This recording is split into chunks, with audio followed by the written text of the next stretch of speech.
The Shunned Heroes, Chapter 1 Plot. Hi, I'm Saber Clash. I'm a gamer who has played merging games and sandbox games. I'm also a YouTuber with 2567 subscribers, or at least I used to, and it's not what you think.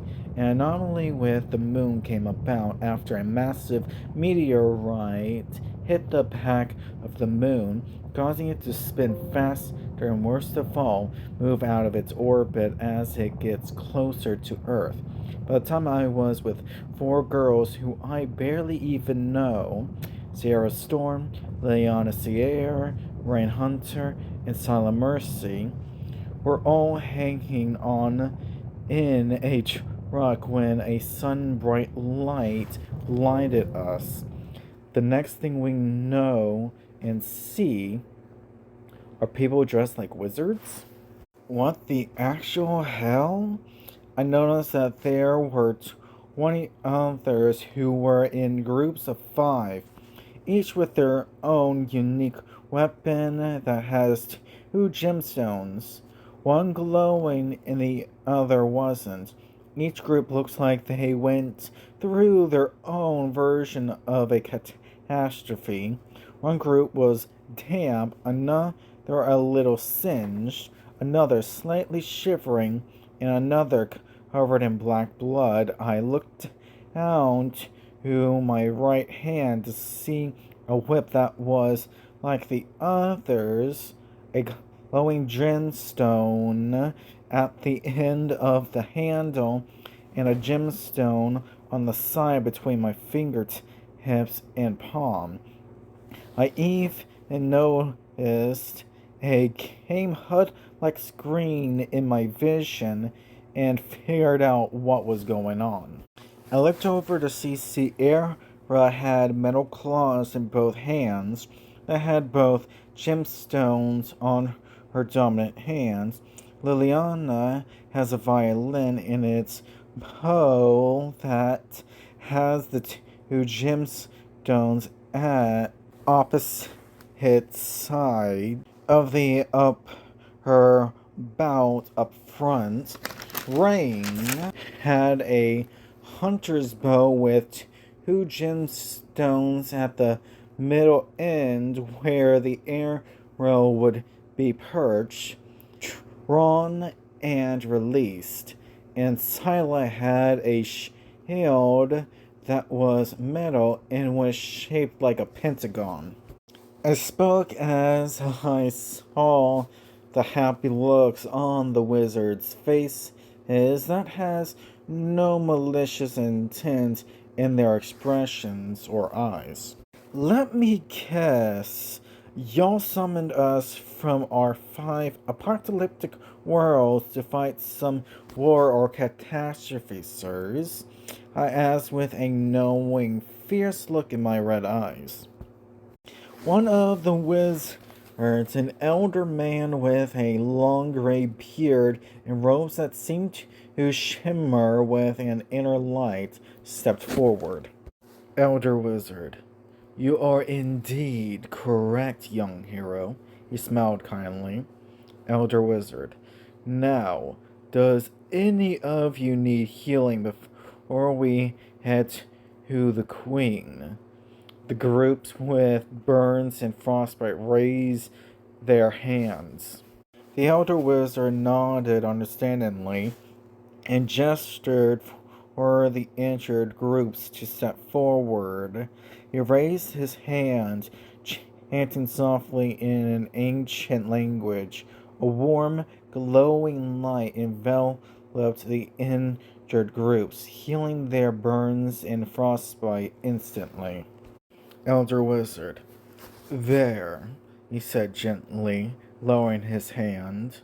Elder Wizard, now follow us and don't be afraid to look out at the sights outside. He smiled warmly before we walked with them in a line. I could sense that we could trust him for as long as his Queen doesn't try to hang our heads or something. As we follow the wizards, I can't help but marvel at the stunning scenery around us. The air is filled with a sense of magic and wonder, unlike anything we've ever experienced. As we walk, the elder wizard falls back to walk beside me. Elder wizard, I must apologize for the sudden and drastic change in your lives, he says softly. It's fine. Our world is destroyed and gone at this point. So if anything, we owe you our lives. Also, be aware that if you or your majesty makes an enemy out of me and my group, you better watch your ass, okay? I smirked, playfully serious, a wild shine in my eyes from the morning light. The elder wizard chuckled, clearly amused by my straightforwardness. Elder wizard, understood, he replied with a smile. Elder wizard, you have spirit and I admire that. The Green will appreciate your blunt honesty, I believe. Just then, we arrive at the grand doors of the throne room. The doors opened and we all walked through to see the queen sitting on her throne. We all lined up before the queen introduced herself. The queen was a regal woman with long silver hair and piercing blue eyes. She wore a crown adorned with sapphires that matched her gaze perfectly. Her voice echoed through the throne room as she spoke. Queen, welcome, heroes from other worlds, she began solemnly. Queen, I am Queen Elizabeth, and this is my kingdom, Mabalahuman. She paused before continuing.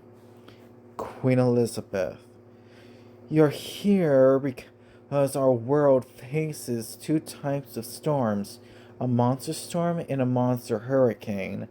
These storms are a weather phenomenon that actually rains down monsters that are equal in level to the storms, typically levels 5 through 100. However, monster hurricanes go from 101 to 250, and a couple months ago, each country, including the neutral country of Guild, was already caught and hit by the level 5 monster storm, leaving casualties from each party. Moving on, with this in mind, please introduce yourselves with your hero status of your elite weapon that is physically bound to you, meaning you can move them around your body but unable to take them off of your persons. Everyone starts introducing themselves after we all glance at each other or just nod at Queen Elizabeth. First is Keelan Brightblade, the sword hero. Next is Serafina Lance, the spear hero. Ellis Voncroft, the staff hero. Marcus Ironhand, the axe hero.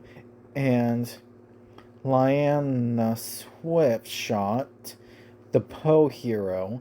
Killen explains that they come from a world that had experienced a global freezing, leaving only them alive, hence the frostbite they had. Next is Hiroshi Sanada, the katana hero. Mei Ling, the martial arts hero. Kano Black Wind, the Shuriken hero, Ringy Storm, the Nunchucks hero, and Ico Whisper, the Scythe hero. May explains that her group had experienced a zombie apocalypse on their world and are the only survivors, hence the black blood. Next was Dr. Felix Crow, the projectile hero, Valerie Silver, the scissors, Cyrus Steele, the carriage hero, Petra Vane, the blunt instrument hero, and Dominic Cross, the chain hero. Cyrus explains that their world was hit by two meteorites at both poles, causing a global flood that covered Mount Everest, leaving only them alive, hence why they're a little damp. Next was Jack's Trigger Work, the gun hero, Rhina Shadowfall, the knife hero, Victor Stone, the hammer hero, Zara Scorch, the slingshot hero, and Karen Chain, the mace hero. Victor explains that their world had experienced a massive meteorite hitting the equator, causing a global heating from magma spewing out, creating a global lava rainstorm from above, and the cracks that caused more lava to come out from the earth below, hence their burns and burnt clothing. And finally, my group, Sierra Storm, the Claws hero, Liliana Sierra, the musical instrument hero, Rain Hunter, the hunter's tool hero, Silent Mercy, the shield hero, and finally, I spoke. I'm Saber Clash, the Beast Tamer Whip hero, Your Majesty. As for the world we came from, like the previous two who had experienced meteorites, our moon experienced a massive one that was strong enough to hit our moon, causing it to move out of its own orbit and came crashing down on Earth. So thank you for summoning us here before we died ourselves. We owe you our lives. We all do. I spoke for everyone who were summoned at the end. Queen Elizabeth listened intently, her expression thoughtful. When I finished speaking, she nodded slowly. Queen Elizabeth, I see, she said quietly. Queen Elizabeth, you have all undergone tremendous hardships. I apologize for summoning you under such dire circumstances, but now that we desperately need your help. She pauses briefly before continuing. Queen Elizabeth, you see, unlike your worlds, ours is a floating archipelago that is connected with giant chains that were placed 10 generations ago before I was born by each kingdom's previous kings and queens to keep a good relationship with each other. Anyways, let's move on.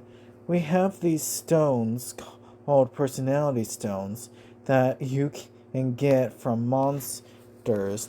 Most are elemental, neutral or personality based, and a few are special. The only downside is that those stones can only be personally used by the Slayer. However, they can be used for innovation or study. So if or when you gain any that don't work for you, you just have to sell or trade it. Also, you can combine these stones to get a brand new type of personality stone. Speaking of which, we've prepared 25 holy monsters from the church for you all to slay with your elite weapons. They'll give you each holy personality stones for you to use now or later after combining them with another or more personality stones. She says before 20 church men and women step forward on our right and left, a yard from the wall, each with a holy sacrificial monster of differing forms. A group of heroes exchanged glances. Impressed by the queen's offer, they nodded in understanding and agreement, ready to accept the challenge. The church members approached each hero, offering them a holy monster to slay. I was approached by a priest holding a leash attached to a large winged lion with glowing white fur and golden eyes. Ayako shook her head. Ayako, I'll pass. It wouldn't work with what I'm going for as the scythe hero. She rejects. I looked over to her. If you don't want it, I'll take it. I was going to see about getting a second one anyways. I smiled warmly and honestly, showing no gradient intent. Instead, calculation. Aiko looked at me, impressed by my honest and non-greedy attitude. She nodded and stepped aside, allowing me to take her place. The priest smiled and offered the leash to me instead. The winged lion and serpent looked at me with curious eyes, their features glowing softly in light. I grabbed out my whip from my side as it unravels. I let go of the leashes before taking a deep breath, then struck as I exhaled, killing the serpent and winged lion in 1 to 2 seconds, their bodies turning to ash, leaving behind 2 holy personality stones, a lion's pelt, snake skins, and a feather. As I began walking up to get my items from my kills, the other 23 followed suit in killing their individual holy monsters for their holy personality stones and potential materials. The church members watched in awe as each hero demonstrated their elite weapon skills, taking down their respective holy monsters with incredible efficiency and style. As the ash settled, Queen Elizabeth applauded along with her guards and advisors. I stored the pelt, the snake skins, and feather in my whip storage, unlocking 2 new whips in the weapon tree in my hood view, the lion taming whip and the snake taming whip. Though I don't plan on using the snake whip anytime soon, given I'd rather not have anything to do with snakes. As for the 2 holy personality stones, I just shoved them into my pocket for the moment. Queen Elizabeth. Now, about the second gem on your elite weapons. Those gems contain a familiar that is the embodiment of your hearts, minds, bodies, and souls. They'll take on different forms as they evolve into different weapons, mounts, and more.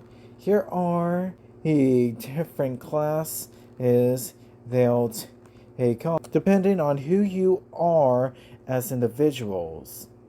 Body, which will grant you your own personal armor. Maiden, rare, but grants you a humanoid companion to help you fight in battle, normally the opposite sex to your own territory. Grants you with some sort of barrier castle, which grants you a way to turn the tides of battle by forcing your opponent to come into your domain, but is only effective in wide areas and not effective in confined spaces underground or in a dungeon. Chariot, which grants you a vehicle. Guardian, which grants you a monster to potentially ride on and fight with that's loyal to you and your party, and arms, which grants you a secondary weapon that your elite weapons will allow, and it's common to get a combination of these types, which evolve independently, while maidens will always remain the same. So take this information wisely, for it'll take some time for your familiars to come out and awaken from the second gems of your elite weapons. She paused as we all looked at each other excitedly before she speaks again. Queen Elizabeth. Now, with that, you should go to the church to check out our kingdom's sun and moon dials, which tells the exact time the next monster storm will be coming. The sun dial tells the months and weeks, while the moon dial tells days, hours, minutes, and seconds. Moving on, each of you will be given bundles of 500 silver coins. Each silver coin is 50 copper coins, and a golden coin is 100 silver coins, in case you were curious. You may leave now, elite heroes. She smiles dismissively as we were given our funds. Sierra, Rain, Sila, Liliana, and I stayed together while the other 20 elite heroes went out together as we all went out of the throne room. Until next time, Your Majesty. I waved behind me as we walked out. Queen Elizabeth watched me and my group leave, impressed by my polite demeanor and the way I interacted with the other heroes. She knew that I had the potential to become one of the strongest heroes in the archipelago, if not the strongest. Once out of the chamber, we walked to look for the front of the castle, looking at the sights as we went. Who would have thought that we'd end up surviving our world being destroyed and end up isekai here without reincarnation? I asked the girls on either side of me. Sierra laughed softly, her eyes sparkling with amusement. Sierra. Right. It's like we went from heroes in our own world to heroes in a whole new one. No reincarnation, just transported. Rain nods in agreement, her ponytail swaying gently. Only we weren't heroes back there, just survivors, like those other 20 heroes were the survivors of their poor worlds, I said understandingly. Sila tilts her head slightly. Sila, that's true. We were just trying to survive, not fight monsters. It's weird to think that in this world we're heroes. Liliana smiles softly. Liliana, at least we're together. That's the most important thing. Agreed. We sat together After laughing, Vince stopped to look out of a balcony to see the lower city and the country beyond before seeing further out a sudden drop with a blurry glimpse of Guild, the neutral kingdom, through the clouds ahead. Now that's a view. The girls all gather around the balcony, marveling at the stunning view before them. The lower city is bustling with activity. The country beyond is peaceful and scenic, and the distant guild stands majestically amid the clouds. Sierra points out. Sierra, look how big Guild is. No kidding. But we should continue pressing on.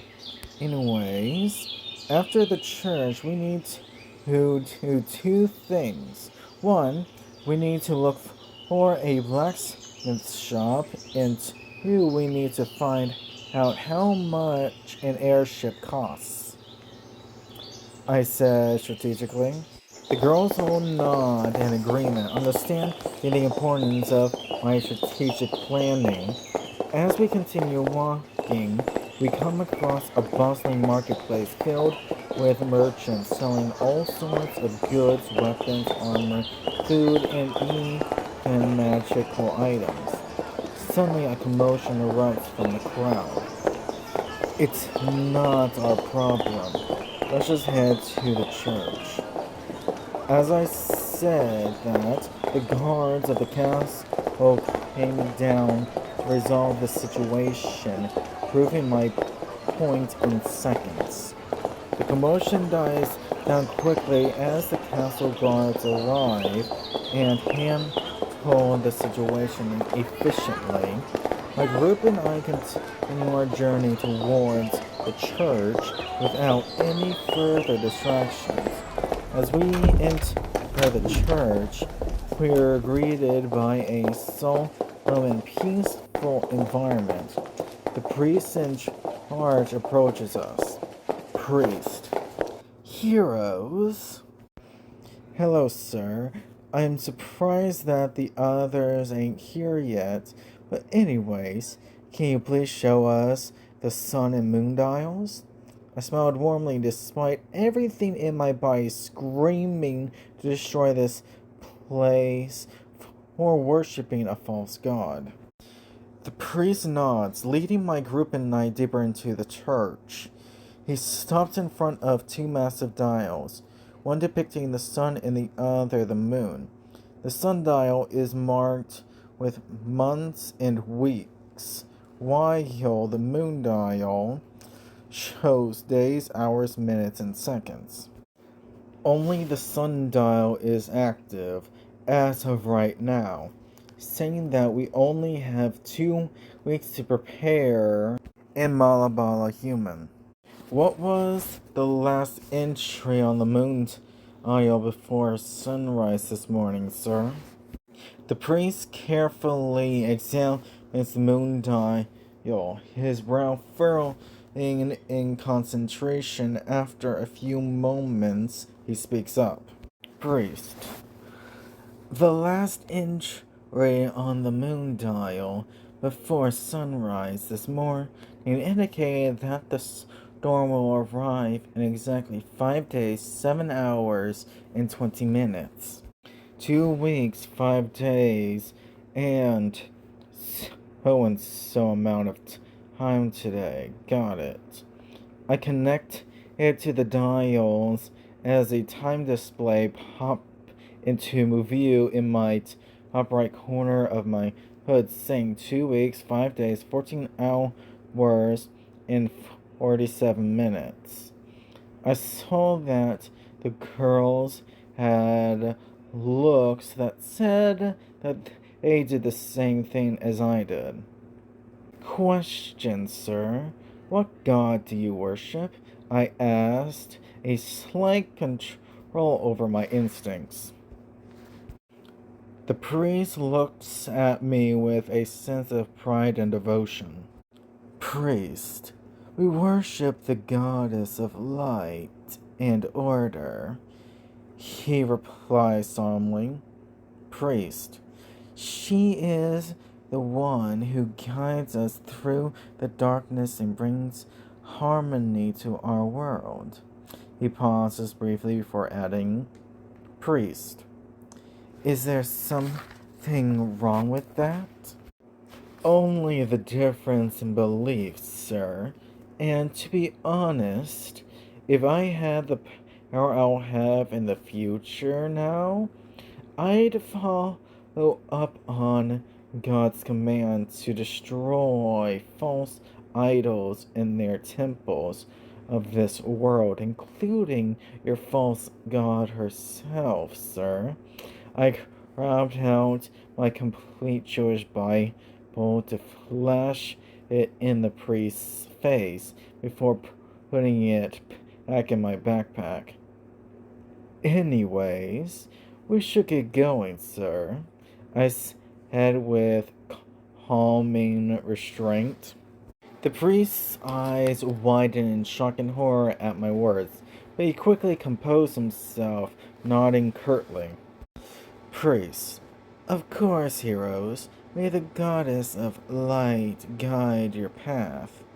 He turns and walks away, leaving my group of knights who exit the church on our own. We soon exit the church before I laughed humorously about the look on the priest's face. The girls can't help but laugh along with me, finding the priest's reaction hilarious. Sierra giggles. Sierra, you should have seen his face when you mentioned destroying their goddess. Rain snorts, trying to hold back laughter. Rain. He looked like he was about to have a heart attack. No kidding, even though I was completely serious as well, that didn't make it any less hilarious. Once I began calming down, I looked at the chimneys to look for the thickest and darkest smoke to find a blacksmith's shop. As I scanned the chimneys, I noticed a particularly thick and dark plume of smoke rising from a shop up ahead. The sound of hammering metal and the glow of fiery orange light spilling out from the open doorway confirms that this is indeed a blacksmith shop. Well, anyways, let's go find a blacksmith shop to see about getting proper gear, and let's keep our budget within 100 silvers per person, I said strategically. The girls nodded in agreement, understanding the importance of staying within budget. As we approach the blacksmith's shop, the intense heat from the forge becomes apparent. Blacksmiths, a burly man with arms like tree trunks and a face covered in soot, looks up from his work as we enter, while his sister takes his place in the smithing area. Blacksmith's men, what can I do for you? We're new here, sir, and so we'd love to see about getting proper gear to face the monster storms and hurricanes as they come. Specifically, ones that would fit a masculine beast tamer like myself, one feminine or a clawswoman, musician, huntswoman, and shieldswoman, sir. I smiled warmly. The blacksmith's expression softened slightly at my polite request. He wipes his hands on his apron and nods. Blacksmith's men. Hey, I can help with that. We've been preparing gear for new arrivals like yourselves. He gestures towards his sister, who steps forward with a warm smile. Been expecting new heroes, huh? I giggled playfully. The blacksmith's sister grins mischievously. Blacksmith's woman. Of course, we always keep an eye out for new heroes in need of gear. She begins to show us various pieces of equipment tailored for different roles. Blacksmith woman. For the beast tamer like yourself, we have these heavy leather armor sets with reinforced joints for better mobility during battles. They also come with a sturdy belt to hold various tools in your whip, of course. As for the claws on musician, huntswoman, and shieldswoman, we have light to medium armor sets designed for agility and defense. I'll try mine on real quick because I'm looking forward to seeing how you ladies look in your own outfits. I giggled warmly before entering the changing room. I soon came out of the changing room wearing my new leather armor, looking like a true beast tamer ready for action. The girls eagerly wait their turns to try on their own gear. As they change, I hear excited squeals and giggles coming from the changing rooms. By the way, our budget is 100 silver per person, so 500 silver total. So how much are these outfits with a hero's discount, sir? I asked in a business tone. The blacksmithman grins, appreciating my straightforward approach. Blacksmithman. With the hero's discount, each set comes to 75 silver. That means 375 silver for all 5 of you. He pauses, rubbing his chin thoughtfully. Blacksmith's men. Would you like me to add any customizations? Once we have more to spare, sir. Anyways, I'm Saber Clash.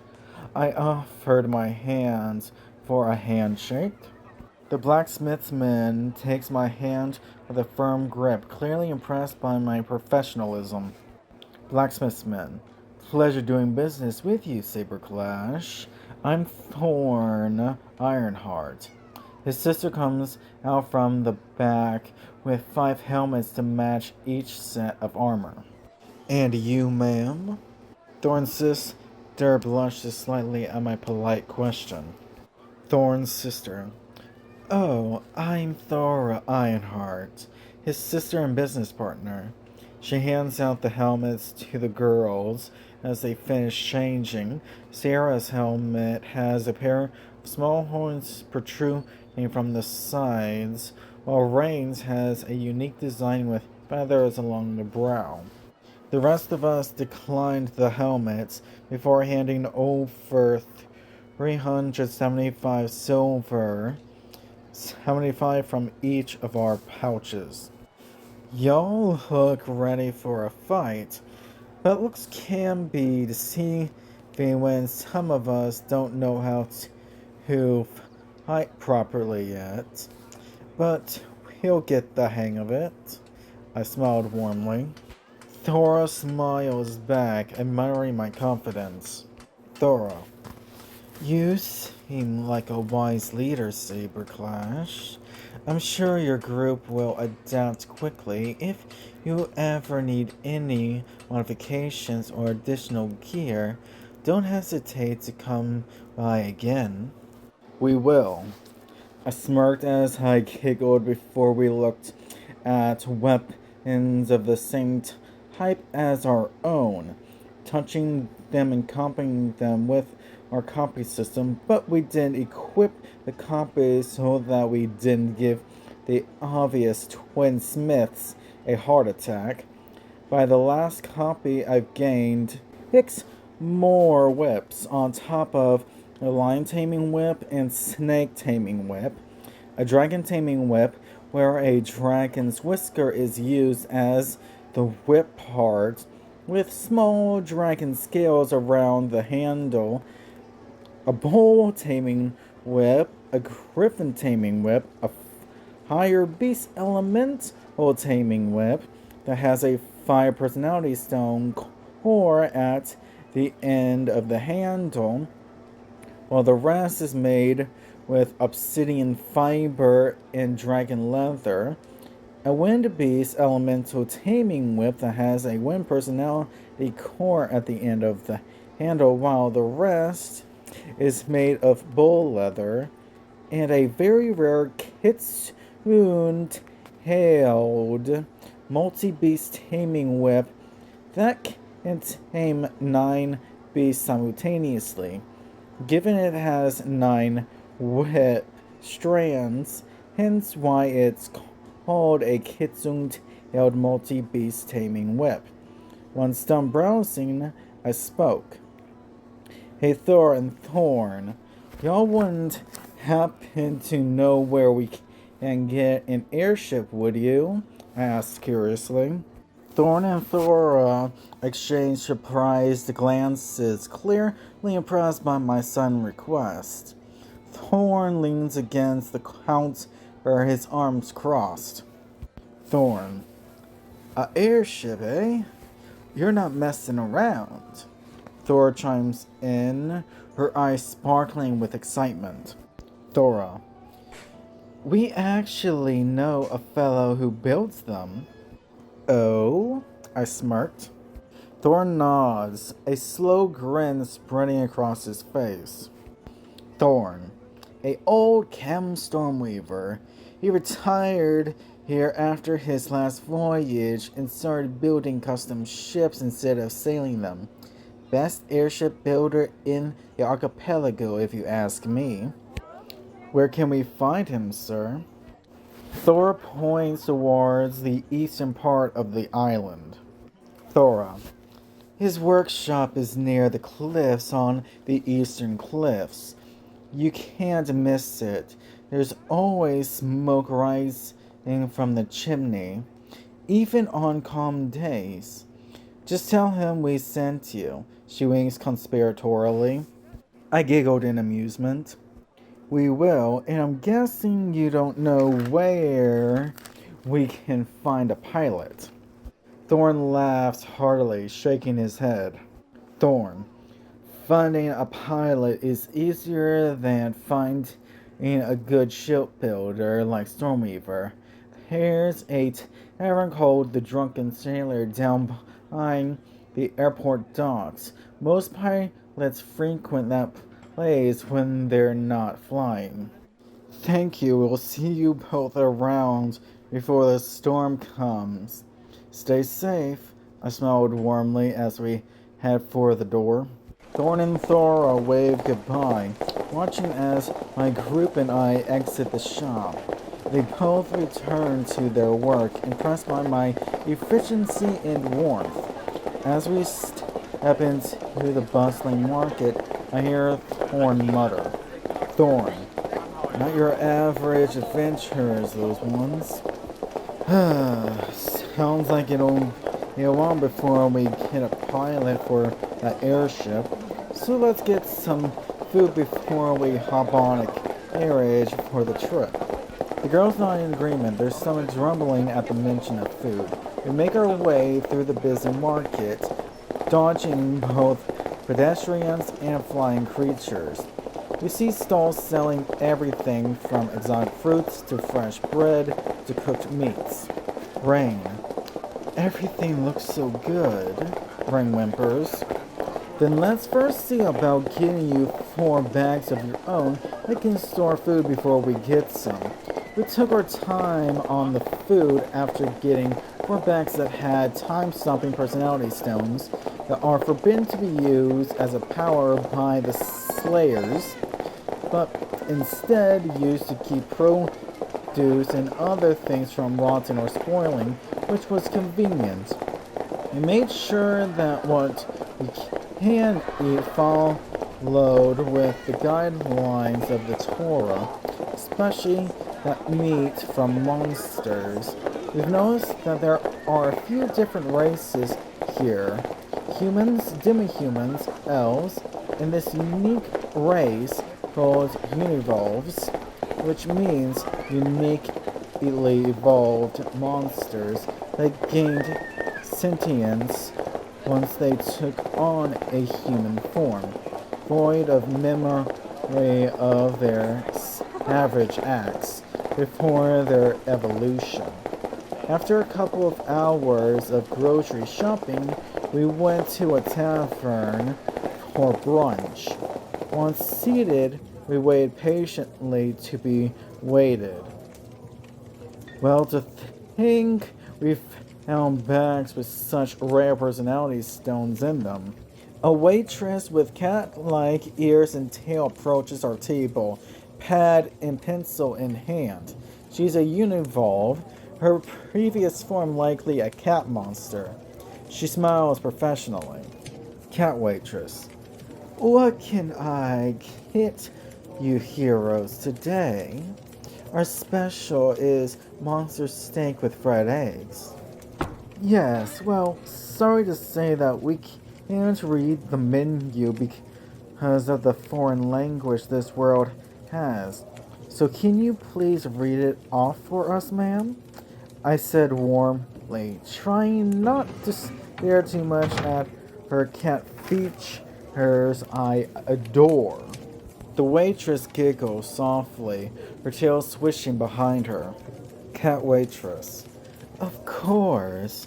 We have monster steak with fried eggs, grilled fish skewers, vegetable stir fry, monster meat stew, and fruit salad.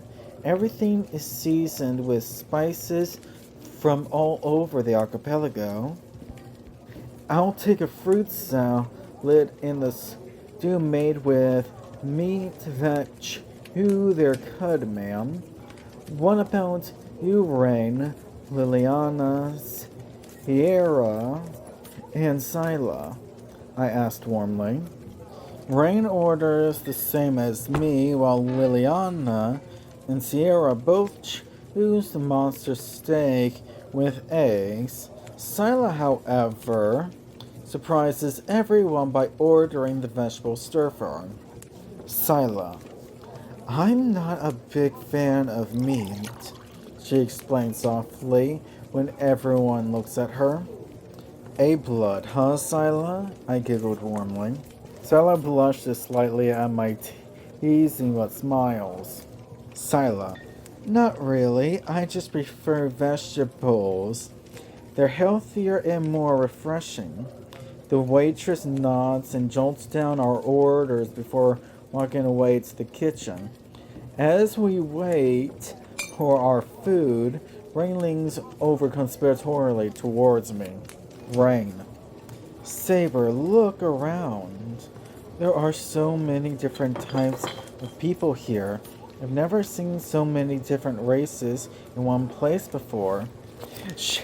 He gestures around the tavern, where humans sit alongside elves, demi-humans, and various types of univolves. I know, and they were just fantasy until now, but we should just get used to it regardless.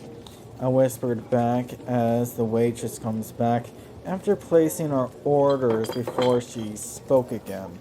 Cat waitress. Your orders have been placed. It'll be about 10 minutes until they're ready. Would you like something to drink while you wait? She asks, pulling out a menu with various alcoholic and non-alcoholic beverages. Cat waitress. We have monster milk, fruit juice, water, and various types of ale and wine. What kind of teas do you have, ma'am? I asked curiously. Cat waitress. We have black tea, green tea, herbal teas like chamomile and peppermint, and some specialties like dragon fruit tea and starfruit tea. All of them are imported from different islands in the archipelago. The cat waitress responds cheerfully.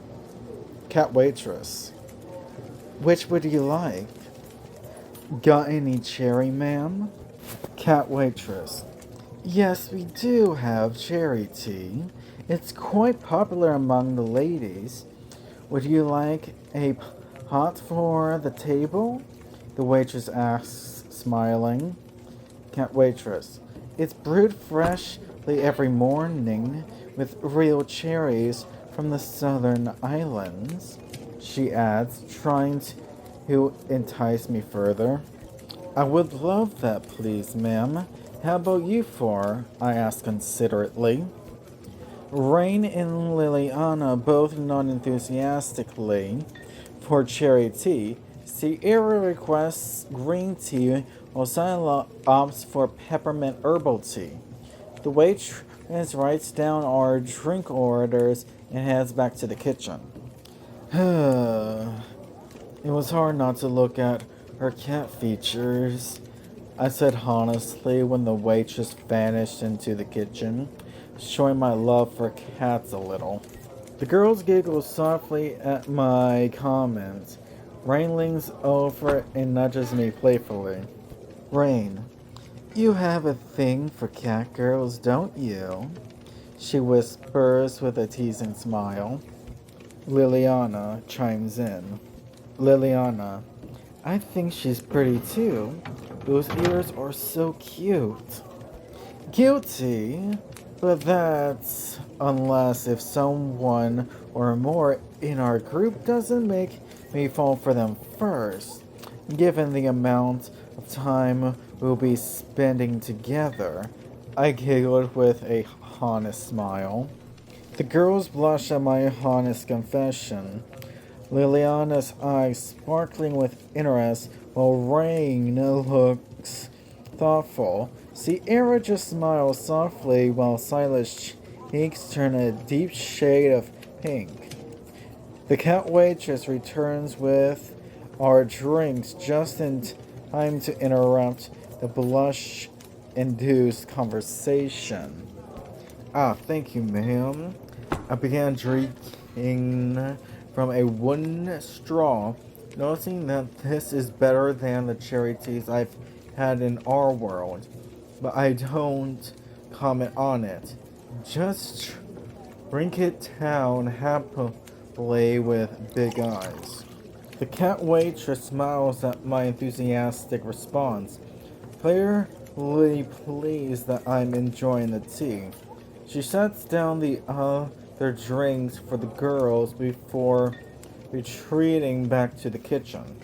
Cat waitress, your food should be out shortly. Shh, he calls over her shoulder before disappearing again.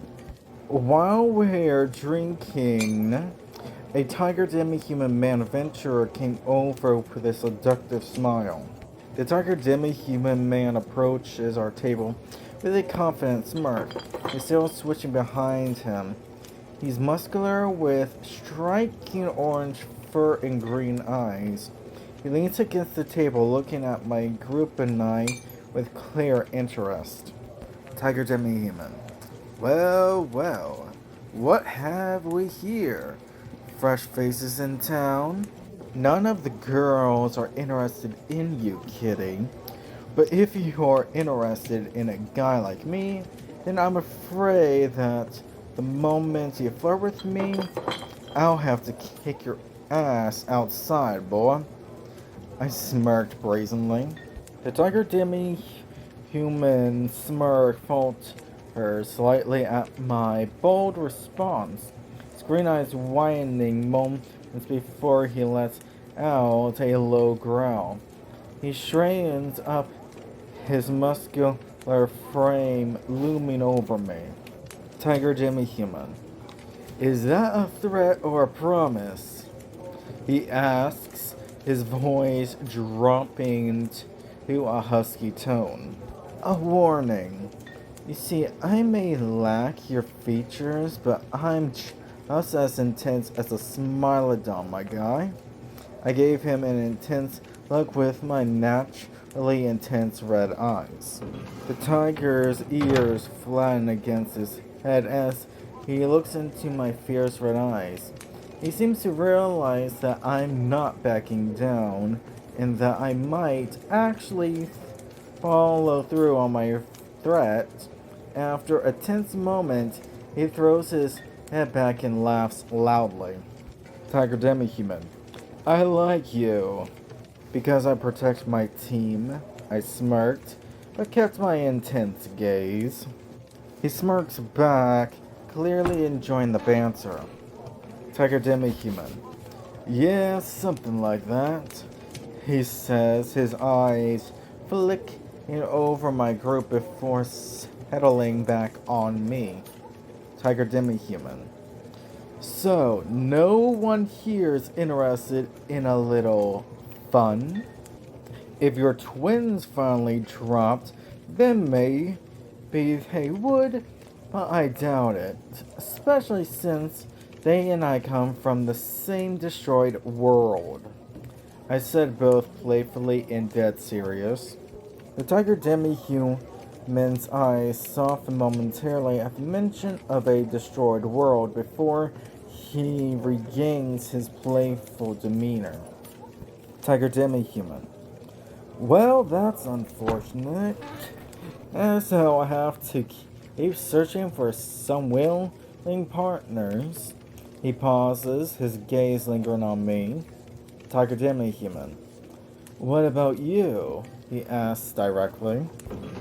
I grabbed my whip before snapping it 5 inches away from his ear, then put my whip back to my side, my answer audibly clear as we gained an audience. The Tiger Demi-Human jumps back with a startle, his ears flattening again as the whip snaps dangerously close to his ear.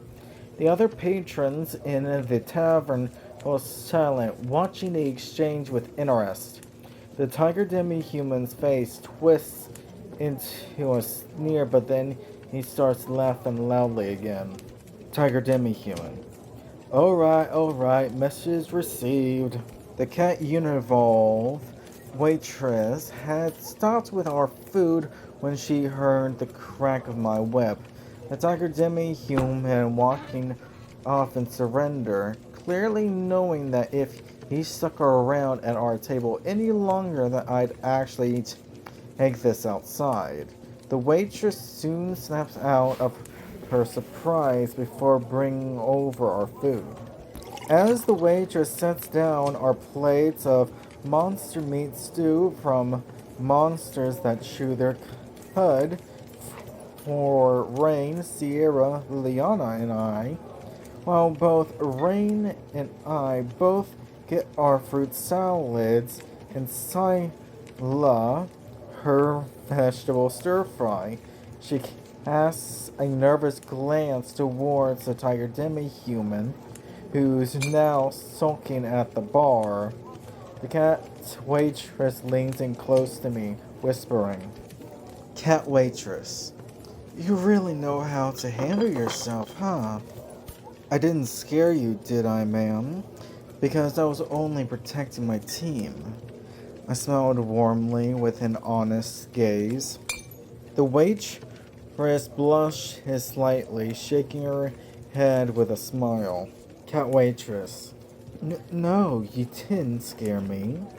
She replies softly before straining up and clearing her throat. As she walks away, several patrons whisper amongst themselves, clearly impressed by the display of dominance over the Tiger Demi-Human. While we were eating, I started with my fruit salad first. As I eat my fruit salad, I notice the Tiger Demi-Human at the bar casting occasional glances our way, its expression a mix of frustration and lingering interest. The tavern's patrons continue to whisper and point towards our table, marveling at the scene that unfolded earlier. You four didn't mind me protecting you, did you? I asked before taking a drink of my cherry tea. Rain smiled softly, shaking her head.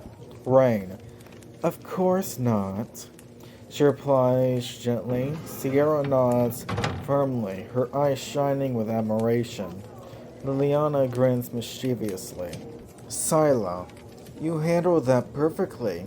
Sila smiles and continues eating her vegetable stir fry, seeming pleased with my actions. Glad to hear my loyalties weren't misstepped. I would have taken things outside otherwise. I giggled with seriousness and loyalty to the girls of my world. Rain chuckles lightly. Rain. We all know you would have. Sarah grins.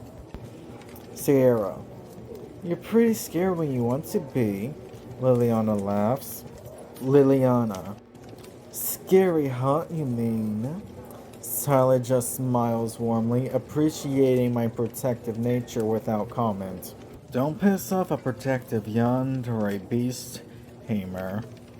I knew that no one from the archipelago would know what a yandere was, versus those from parallel Earths like Sierra, Rain, Liliana, and Scylla did from our world, so that dangerous knowledge was something to keep under my belt in a matter of speaking. The girls from our world share knowing smiles and nods, understanding the implications of my statements. The archipelago patrons, however, look confused or unaware of the underlying meaning. Tiger demi-human at the bar perks up slightly, his ears twitching at the unfamiliar term. Tiger demi-human. Yandere? He murmurs to himself curiously. I smiled before finishing my fruit salad. I began eating the kosher meat-filled stew. The flavor rich, lean like beef, but tears just as easily as chicken. It was different and satisfying, my eyes lighting up. The archipelago patrons began to relax and return to their conversations as they see me enjoying my meal without further incident. The tiger demi-human eventually gives up trying to understand the foreign word and goes back to brooding at the bar. My team watches approvingly as I eat heartily. After we were done eating, we paid by exchanging a silver coin and got back 35 copper from my coin bag, meaning I paid 15 copper for our brunch. We then moved to find a carriage driver to get us started on our journey to the drunken sailor by the airport docks. After some searching, we find a reliable looking carriage driver. He's a burly man with a thick beard and weathered face, wearing a tricorn hat and a coat patched in various colors. His carriage is pulled by two sturdy, wingless, docile dragons. Excuse us, sir. Are you a carriage driver? If so, how much to take us to the drunken sailor by the eastern cliffs, sir? Even with occasional stops so that my team and I can level up, sir. I smiled warmly as I grabbed out my coin bag. The driver looks me up and down, taking in my polite manners in the coin bag in my hand. He smiles wide, showing yellowed teeth. Carriage driver. Well, well, a polite little group. That'll be 50 copper for the lot of ya. Additional stops be 5 copper each. How many days will it take to get there, sir? The driver scratches his beard thoughtfully. Carriage driver. Normally 3 days straight through, but with stops for leveling, I'd say we're looking at 5 days easy. Maybe 6 if you and ladies are real particular about your training spots. He chuckles good-heartedly. I nod in thought. So a silver for the trip plus so and so for the stops. So let's start with 2 silvers up front until we need to add or exchange copper when needed. Agreed, sir? I pulled out 2 silver coins, a third at the ready if needed. The driver's eyes light up at the sight of the silver coins. He grins, revealing more yellowed teeth. Carriage driver. Agreed. 2 silver up front, and we'll adjust the copper as needed. He reaches out to take the coins, but pauses suddenly. Carriage driver. One thing though. I put my coin bag back in my bag. We'll give you 1/3 of the drops we get from monsters, sir. I said knowingly as we enter the back of the carriage. The driver's grin widens even further as he pockets the silver coins. Carriage driver. Smart boy. He mumbles appreciatively as he watches my team and I climb into the back of the carriage. He takes his seat on the driver's bench and clicks his tongue, urging the dragons forward. Oh, what low-ranking monster should we expect, sir? I asked strategically. The driver calls back over his shoulder as the carriage begins to roll forward. Carriage driver. Out here you'll mostly be seeing slimes, goblins, and the occasional giant spider. Nothing too dangerous for a group like yours. He pauses, then adds, Carriage driver. But keep an eye out for those damn quickling rabbits. And the occasional low mid-level monsters, sir? The driver chuckles gruffly. Carriage driver. Every now and then you might run into something a bit more challenging. Orcs, trolls, maybe even a young dragon if we're unlucky. He glances back, giving me a knowing look. I'm a beast tamer, sir. I'm sure we can handle one dragon with some struggle. I said realistically without boasting, nor denying that we'd struggle a bit despite my casual and confident tone. The driver laughs heartily at my response, clearly impressed by my confidence. Carriage driver. A beast tamer, huh? You ain't just mouth, are ya? He leans back, cracking the reins to encourage the dragons to move faster. Carriage driver. I like your style, kid. We're only in our early 20s, sir. So of course, we've got some spirit. However, we're not stupid enough to take on fights we know we can't win, sir. I said reassuringly at the end. Driver nods approvingly, seeming to like my practicality and respectfulness. Carriage driver. Fair enough. That's more than I can say for some of the hot-headed fools I've encountered. You'll do just fine out here. He pauses, then adds. Carriage driver. First up's coming up in an hour. Got it, and thank you, sir. With that, the girls and I search through our status menus to see what applies besides the WEP and copy system. We discovered that we can combine the same level weapons in our individual arsenals, but at the cost of 50 XP per combo.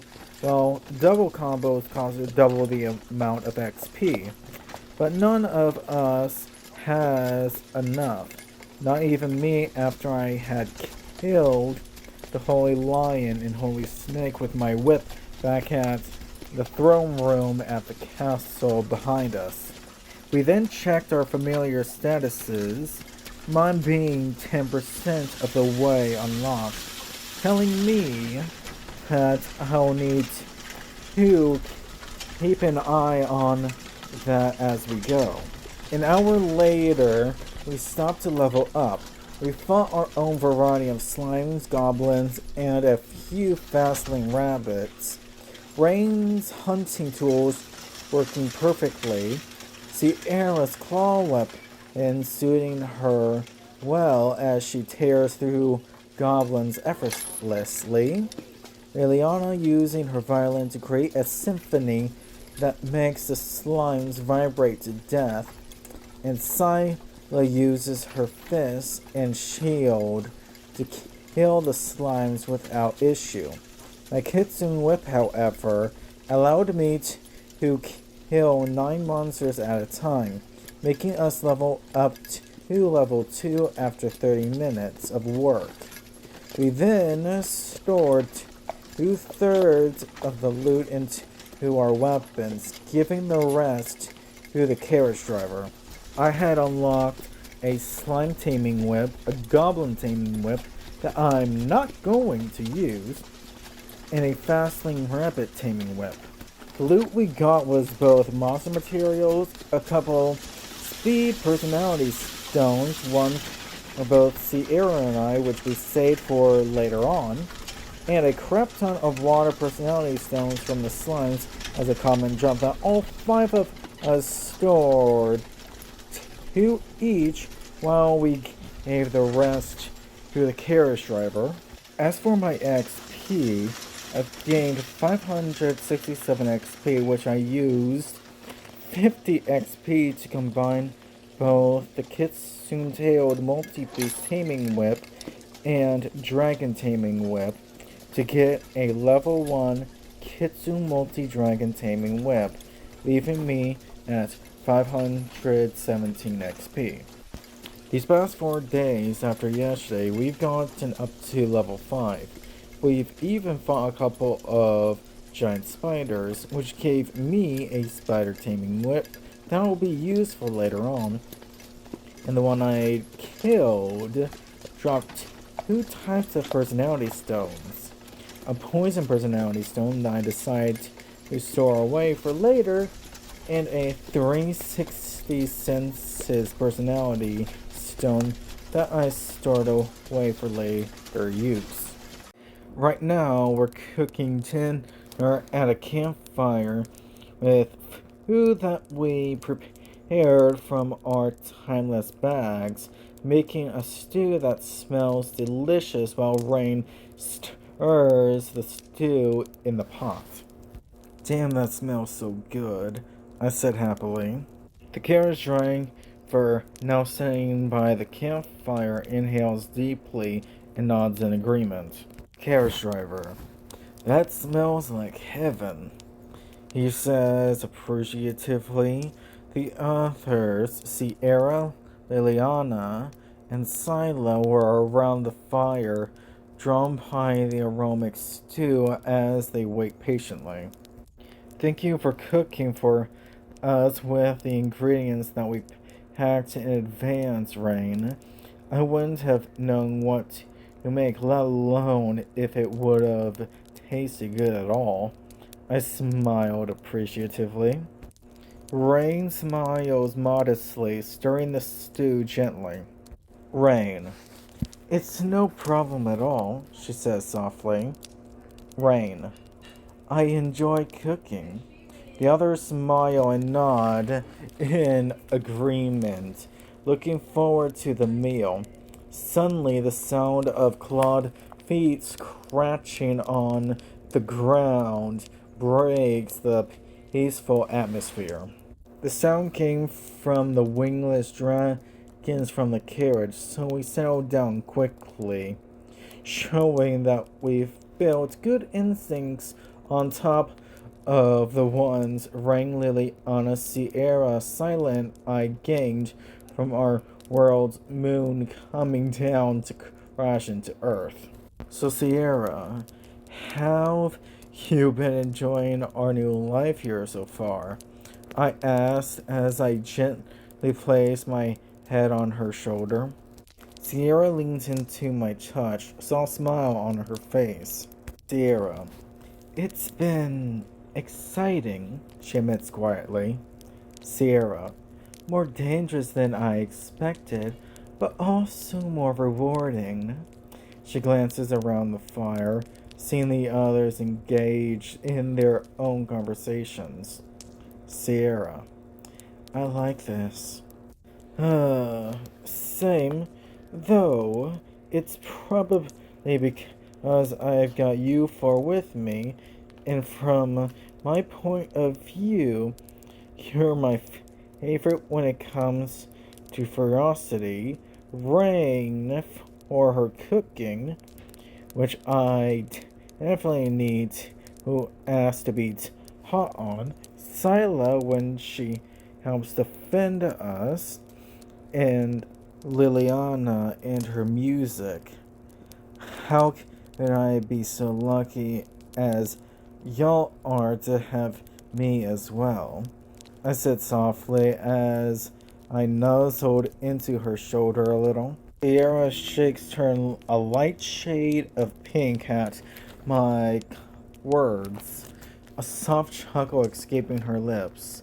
She wraps an arm around me possessively. Sierra, flatterer, she murmurs with a smile. Before she can respond further, Rain calls out softly. Rain, dinner's ready. I stood up before carefully positioning my bowl for Rain. Thank you, Rain. Rain smiles warmly and starts serving the steaming stew into each of our bowls. As everyone gathers around the fire to eat, the atmosphere is peaceful and content. Suddenly, Scylla speaks up, her voice carrying a hint of concern. Scylla, Saber, have you noticed anything strange lately? That you've gotten better at playing your musical instrument, selection of your elite weapon? I have indeed. Just beautiful to the ears, I said honestly. Talia laughed softly at my response, her cheeks turning pink with embarrassment. Scylla, thank you, she says quietly, pleased by my compliment. However, she quickly shakes her head. Scylla, no, I mean something else. Something that's been bothering me for the past few days. You mean the other 20 elite heroes back at the castle city, Scylla? I asked curiously. Scylla nods, her expression turning serious. Scylla, yes, I've been feeling uneasy about them lately, like something is off. She looks around the circle, seeing if anyone else shares her concern. Sierra tenses slightly beside me, her hand tightening on my shoulder. They did seem arrogant compared to us.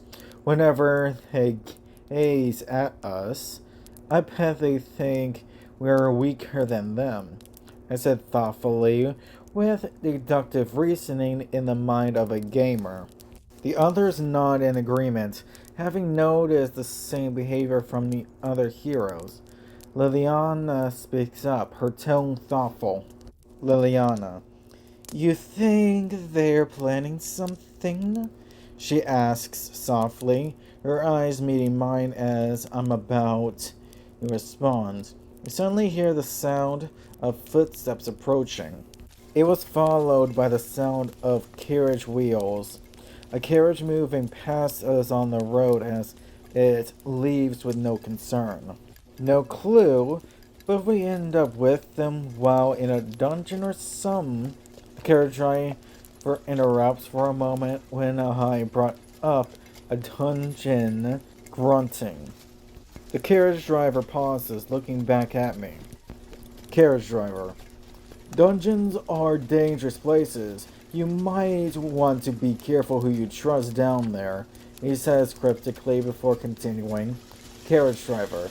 Dungeons are known to be rich in monster loot and the occasional backstabbing of adventurers by other adventurers or by shady individuals who have business to take care of before those dungeon islands just dismantle and fall apart after an X amount of time. So watch yourselves in them, and I'd recommend going in one right after they form, he says thoughtfully. Noted. But you forget what I'm saying, right? I asked with both concern and reason. The others nod solemnly, understanding my implication. Sierra's grip on my shoulder tightens possessively. Sierra, you mean if we end up in a dungeon with those arrogant pricks, they'll probably try to backstab us? She asks bluntly. Possibly, but let's give them the benefit of the doubt for now. We don't want to be on the wrong end of fate after all. We have to give them the opportunity to show their true colors when the time comes, I said wisely. The others nod in agreement, taking my words to heart. As the carriage disappears into the distance, the sound of its wheels fading away, the group turns back to their stew, the pleasant atmosphere returning as they continue to eat and talk softly among themselves. The next morning, the carriage driver takes us the rest of the way to a village called S.X.S, a village of pilots and their families. The village is only 10 miles from the cliff's edge of the kingdom of Malabahuman. We soon entered S.X.S after the carriage driver pays the 25 copper toll. The village of S.X.S is bustling with activity as pilots and their families go about their daily lives. The air is filled with the scent of hot oil, metal, and wood polish as the villagers maintain their airships. Children run around playing while adults work on repairs or gather supplies. We soon come to a stop in front of the drunken sailor. Now, before we go, do we need to add any copper or exchange any copper, sir? I asked the carriage driver. Carriage driver smiled warmly at my question. Carriage driver, no need, young hero. The toll was already included in the fare. You're all set. He pauses, looking me over appreciatively. Carriage driver, you lot seem trustworthy. Take care of yourselves out there, yeah? No promises, but you take care anyway, sir. I giggled playfully before starting to step out of the carriage with Sierra, Sila, Liliana, and Rain. As we step out of the carriage, the driver tips his hat to us before urging his wingless dragons forward, leaving us standing in front of the Drunken Sailor Tavern. The tavern is a large, two-story building with a wooden sign swaying gently in the breeze, depicting a somewhat intoxicated-looking sailor clutching a mug of ale. We soon enter the tavern before seeing a bunch of pilots telling tales and adventures, while others are drinking at the bar, musicians playing an airy and adventurous calming music. The tavern is filled with laughter, clinking glasses, and animated conversations about airship adventurers. The pilots range from gruff, experienced veterans to enthusiastic newcomers, all united by their love of flying. As my group and I enter, several heads turned curious about the newcomers. I kept a warm smile before going over to the bar to face a dark elf bartender woman who was fine in every sense of this definition of fine. Hello, ma'am. We're looking to hire a veteran pilot. Who do you recommend in this village, ma'am? I smiled warmly without showing interest in her since I find feminine dark elves quite attractive. The dark elf bartender smiles warmly at my polite and respectful demeanor, seemingly unfazed by my charming smile. She leans against the bar, her arms crossed over her chest as she considers my question. Dark elf bartender. Well, now, that depends on what you need, sweetheart.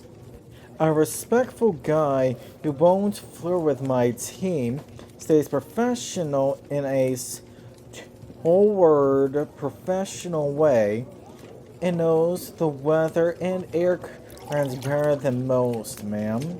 I said with intense, serious red eyes, but with a respectful tone and expression. The dark elf smile widened slightly at my specific requirements, and she nods approvingly. Dark elf bartender. I see. Y'all want someone reliable and professional, huh? In that case, I'd recommend Captain Orion.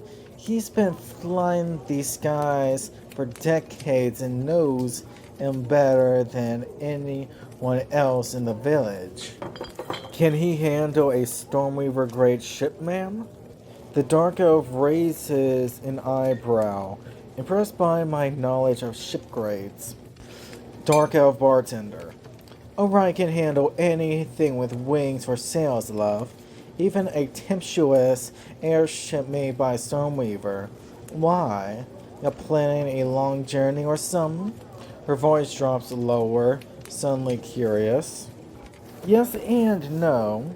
We need to level up for the monster storms and hurricanes, since my team and I are 5 of 25 of the elite heroes, ma'am.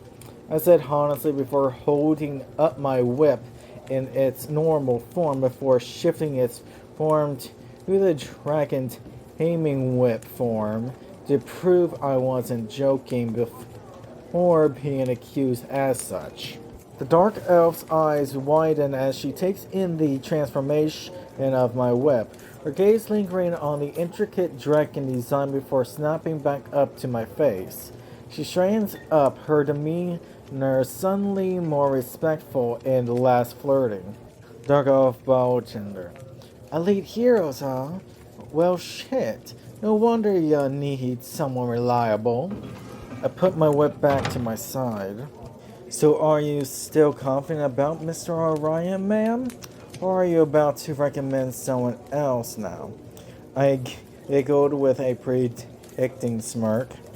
Dark elf bartender. Orion's still the best choice, love. He's got more experience than most pilots twice his age and knows how to handle any weather like it's nothing. I'll send him over right away. Thank you, and please tell him that he'll meet Stormweaver himself after breakfast, ma'am. That should get him excited. I asked knowingly before going to an empty table with Silas, Sierra, Liliana, and Rain. The dark elf's eyes light up with excitement at the mention of Stormweaver, and she nods eagerly. Dark elf bartender. I'll make sure he knows, sweetheart. Orion'll be over here before you know it. She hurries off to deliver the message, leaving my group and I to settle in at the empty table. First a cat girl at the lower city of the castle, and now a dark elven woman here in the tavern.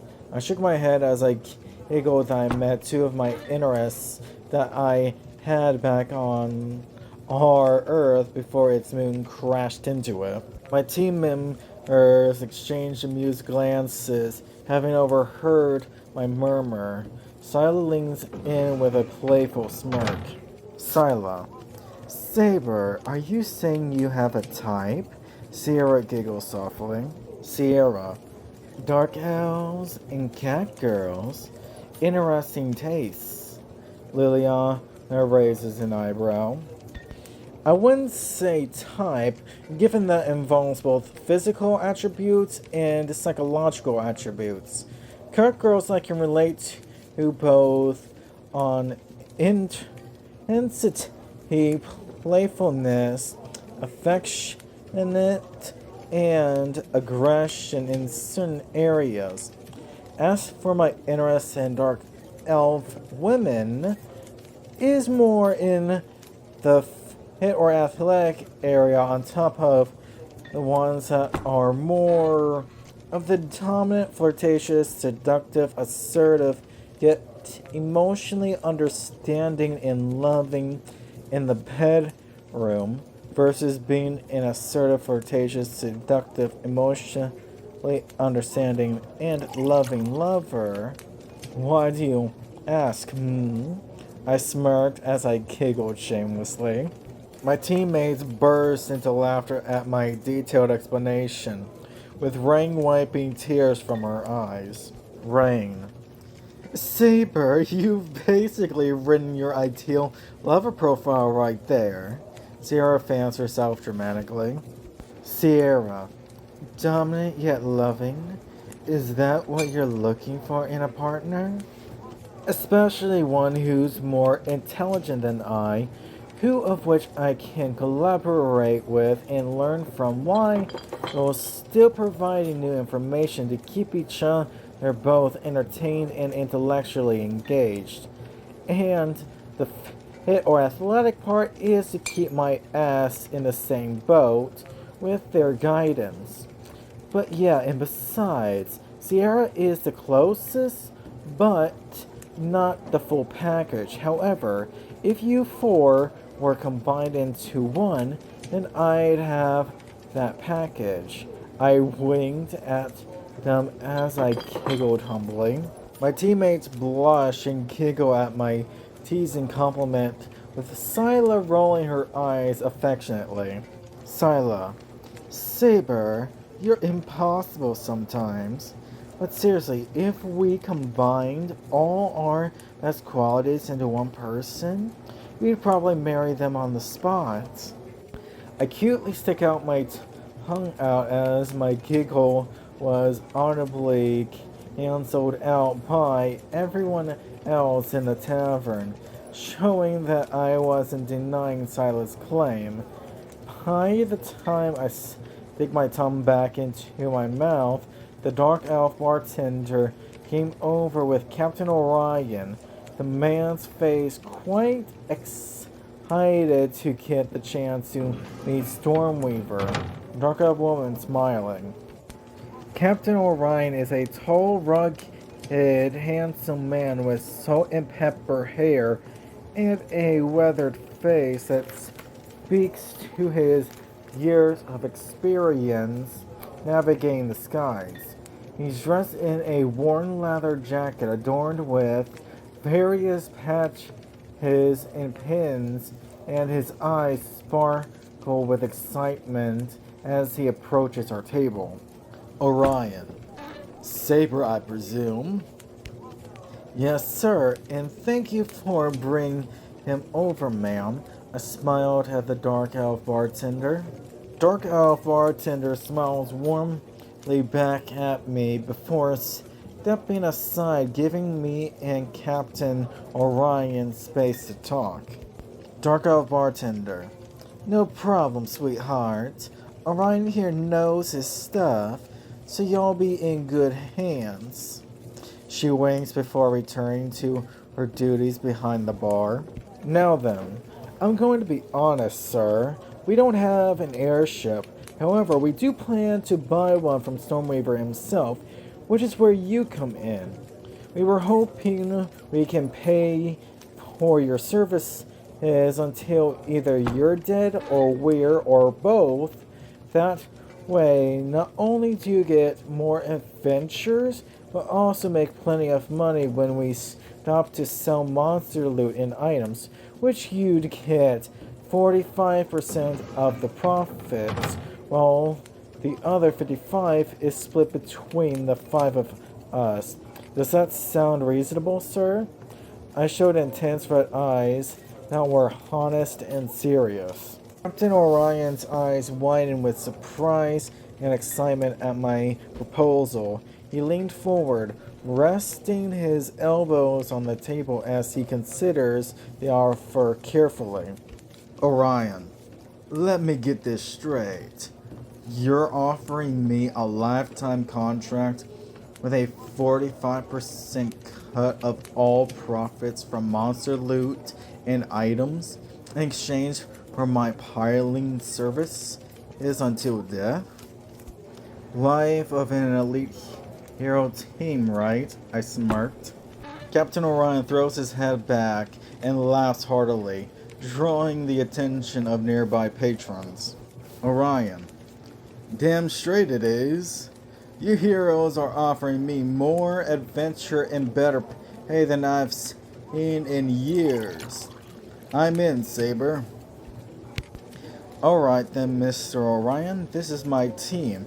Zero Storm, the Claws hero, Stella Mercy, the Shield hero, Liliana Sierra, the musical instrument hero, Rain Hunter, the Hunter Tool hero, and myself am Saber Clash, the Beast Tamer Whip hero, sir, I introduced. Captain Orion nods, taking in each of my teammates with a keen eye. Orion, pleasure to meet ya all. I'm Captain Orion, at your service. And please, call me Orion. No need for formalities among partners. He extends a handshake to each of us in turn. Alrighty then, Orion. With business out of the way, let's eat breakfast real quick before buying the ship. Waitress, ma'am? I smiled as I raised my hand when I called out as loud as I could over the tavern noise of clients. The busty dragon univolve waitress hurries over, her cleavers bouncing with each step. Dragon waitress. Yes, darling. You ready to order? She bats her eyelashes at me flirtatiously. Dragon waitress. I recommend the sausage platter if you know what I mean. After lunch with a slightly disappointed dragon univolve waitress that I didn't flirt back with, we went to a place to sell some of our previous loot, gaining 250 silver per each of us, not including Orion, before we headed to Orion's home so that he can pack what he needs soon after we got a ride on a carriage. The wingless dragons moving as fast as the driver allows to Stormweaver's workshop, which was 3 miles from the cliff's edge. The sight of massive airships that could easily hold 50 people or more per airship, each one a different design but held the same mechanics. A blimp part that acts as a hot air balloon, while underneath and around the balloon is the metal and wood part that holds the ship part, each using a fire personality stone and air personality stone furnace with a metal shaft that goes straight up into the hot air balloon, while the others either are smaller or bigger, some either having 1 hot air balloon or a max of 3. The designs are something else, while half a mile away as they block the view of Stormweaver's house and workshop. Their being 7 airships total. Damn, those are very well made, I said in amazement. Orion nods enthusiastically beside me, his eyes wide with admiration. Orion, absolutely incredible. Stormweaver is a true master of his craft. Those airships are a marvel to behold. He points to a particularly impressive vessel with 3 hot air balloons and intricate metal carvings along the hull. Not just that, he must be quite the woodcarver to add to the metalworks and engineering to reach this level of detail and functionality, right, girls? I smiled in excitement to see these airships up close, let alone own one ourselves. Sierra nods in agreement. Sierra, indeed, Saber. The craftsmanship is flawless. I can't wait to see the inside of one of those beauties. Sila whistles lowly. Sila, these ships are works of art. I wonder how much one costs. We looked at Orion for that answer. Orion scratches his chin thoughtfully. Orion. Well, considering the materials, the engineering, and the sheer size of some of these, I'd guess anywhere from 500 to 600 silver pieces each, depending on the model. Good thing we've got more than enough to split the coin between us, I said thankfully that we've been smart with our money thus far. Liliana claps her hands excitedly. Liliana, we're actually going to own one of these magnificent ships? Can you imagine exploring the archipelago from the air? The view must be breathtaking. Ring nods enthusiastically. Agreed, but with like every cute beast, they have their own variables that makes them just as dangerous, I said realistically. Let's just be glad to have Orion to be our pilot, I smiled gratefully. Orion beams with pride at my compliment. Orion, thank you for the vote of confidence. I promised to take good care of our new home in the skies. As we approached Stormweaver's workshop, the sound of hammering and sawing grows louder. Orion, we're here, Orion announces enthusiastically. The ships, as expected, are bigger up close, dwarfing the workshop 4 times over. We walked into the opening to see that Stormweaver is a harpy univolved guy. Hello, Stormweaver, sir. My team and I came here from the castle after getting geared up from 2 twin siblings you might know, Thorn and Thora. I said to see if that gets his attention while showing an honest, warm smile. Stormweaver looks up from his work. His harpy features taloned hands, feathered wings, and a hooked beak immediately evident. He sits down his hammer and approaches us, his expression turning friendly upon hearing Thorn and Thora's names. Stormweaver. Ah, company. I'm Saber Clash, the Beast Hammer Whip Hero, and these are my companions. Sierra Storm, the Claws Hero, Sila Mercy, the Shield Hero, Liliana the Air, the Musical Instrument Hero, Rain Hunter, the Hunter Tool Hero, and this is our experienced pilot, Orion. We're here to see about buying one of your airships to level up and fight the monster storms and hurricanes. Also, when needed, and we're hauling in coin from monster drops, we'll pay you to fix up and possibly improve the airship we buy from you, sir. Does that sound good to you, Stormweaver, sir? I smirked excitedly with a business expression in my intense red eyes. Stormweaver's beak curls into a pleased smile as he listens to my proposal. His wings rustle with excitement. Stormweaver, you have a sharp tongue and an even sharper mind, Saberclash. Buying an airship is one thing, but offering ongoing business for repairs and improvements? I'm more a realist, idealist, optimist, synergist, and more at heart, so I can't help it, sir. I giggled humbly with excitement. Stormweaver chuckles, his eyes twinkling with amusement and respect. Stormweaver, a rare combination indeed.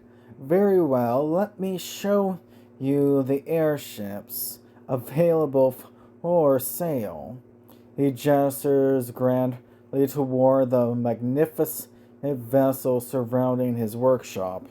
Stormweaver, each one has its unique features and capabilities. Which one of the six could handle a level 100 or under monster storm that can handle 25 people plus a place to tend to beast tames further down, along with 25 bedrooms, a kitchen, a bathroom, and a storage room? Oh, I'm guessing you use personality stones for water, fire, and so on, sir? I asked after specifying our needs. Stormweaver nods thoughtfully, his taloned fingers tapping against his beak as he considers my requirements. Stormweaver, a sturdy vessel for monster storms, ample space for passengers and amenities. He pauses, then snaps his wings open. Stormweaver, the Skyforge, his model meets your criteria. I blinked in surprise. You mean the triple hot air balloon airship that's made mostly of metal, sir? It was the only one that makes sense that could handle the weight with 3 hot air balloons that look like blimps over the ship portion of the airship. Stormweaver, indeed, the Skyfortress is specifically designed for harsh conditions in large groups. Its triple blend system provides exceptional stability even in powerful monster storms. The metal construction ensures durability, while the spacious deck can accommodate your beast tames and additional facilities. He spreads his wings proudly. All right, then. Please give us the tour, and we'll make up our minds, sir. I smiled warmly. Stormweaver nods eagerly, his wings rustling with excitement. Stormweaver, of course, right this way. He leads us towards the impressive Skyfortress airship. As we approach, the sheer size and complexity of the vessel become even more apparent. Stormweaver, this model is one of my finest creations. The airship's width is 250 feet wide, 1,500 feet long, and 500 feet tall and 200 feet wide. Each blimp hot air balloon is 83 feet and a third wide, and tall pie, and just as long as the airship itself, leaving 217 of the height being air. The inside is even nicer. Stained dark oak flooring that pair well with the white painted metal walls of each room, but barren in any homeliness interior, meaning we're going to have to buy additional furniture and personal decor to express ourselves. However, the captain's quarters has a big enough bed for both me and the girls to sleep in together if we needed, while Ryan sleeps in one of the other rooms, like I said, if we wanted to. Stormweaver proudly guides us through the Sky Fortress, pointing out its key features and capabilities. Stormweaver. As you can see, the layout is designed for both functionality and comfort. The captain's quarters are spacious with ample room for your entire group to sleep comfortably. The beast tame stalls are even more spacious, already having automatic water troughs and hay bedding, even in environment habitation and personality stones that adapt to the needs of both the stall in the ship and the beast living inside it without overstretching past the stall's borders. Sierra nods approvingly at the beast stalls. Sierra. These are perfect for housing our tamed monsters. The automatic water troughs and adaptable environments will make caring for them much easier while on board. Sila examines the rooms, taking note of their dimensions. Sila. 25 bedrooms, a kitchen, a bathroom, storage. Everything's here. Which brings us to price. We've got more than enough to split costs between us heroes, sir. I said as Sila, Liliana, Sierra, Rain, and I pull out our coin bags. Stormweaver's eyes widen slightly at the sight of our substantial coin bags. He clears his throat, trying to maintain his professional demeanor. Stormweaver. The Sky Fortress model is one of my most advanced and expensive creations. The price for such a magnificent vessel is 600 or more, sir? Stormweaver nods, impressed by my accurate estimate. He spreads his wings with a satisfied smile. I nodded before we pulled out 130 silver each, not including Orion, then handing the 650 silver to Stormweaver. Done. Thank you for your business, sir. We're looking forward to doing business with you again once we're ready to take on the monster hurricanes. But until then, stay alive the best you can, okay? I giggled warmly with a serious edge as I smiled. Stormweaver chuckles, taking the silver coins with a satisfied nod. Stormweaver. I appreciate the business, and I wish you all the best on your journeys. The Sky Fortress is yours to command. May your voyage be safe and prosperous. He extends his wing in a parting gesture. I shook his taloned hand with a grateful smile, noticing that despite his strong grip, he's being thoughtfully careful with his strength. He soon lets go before walking off out of the ship, waving his wing in goodbye. Alright. Orion, let's get in the air. See upstairs in the pilot's quarters once we're airborne. I smiled excitedly with a look of preparation. Orion nods with a determined smile, giving a thumbs up before heading up to the pilot's quarters. The other heroes follow suit, preparing for our first flight aboard the Sky Fortress. After 3 minutes, the airship's furnace hummed to life, ready for takeoff.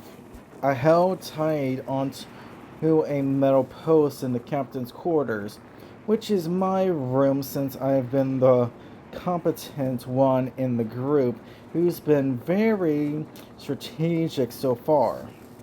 Damn, I'm going to have to get used to that, I said as the airship flies upwards before suddenly stopping once we're at a good altitude.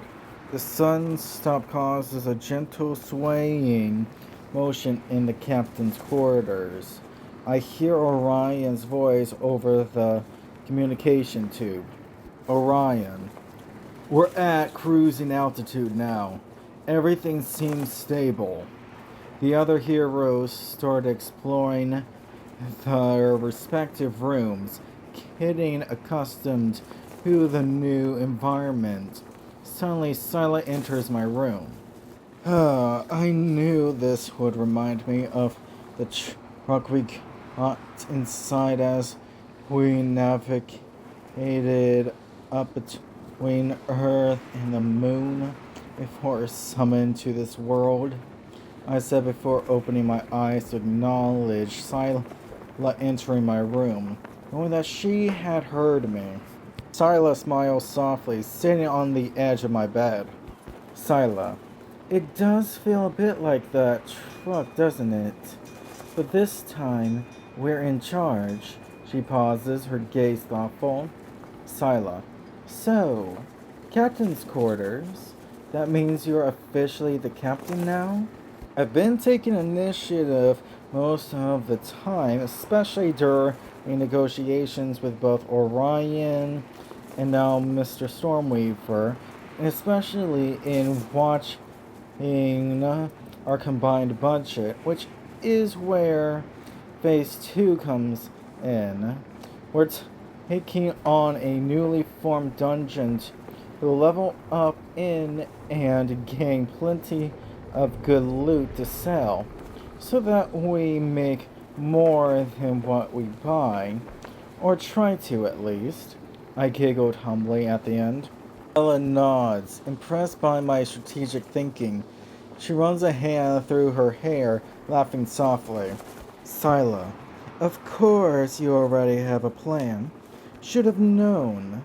So, when do we start this dungeon crawl? He leans back, getting comfortable on my bed.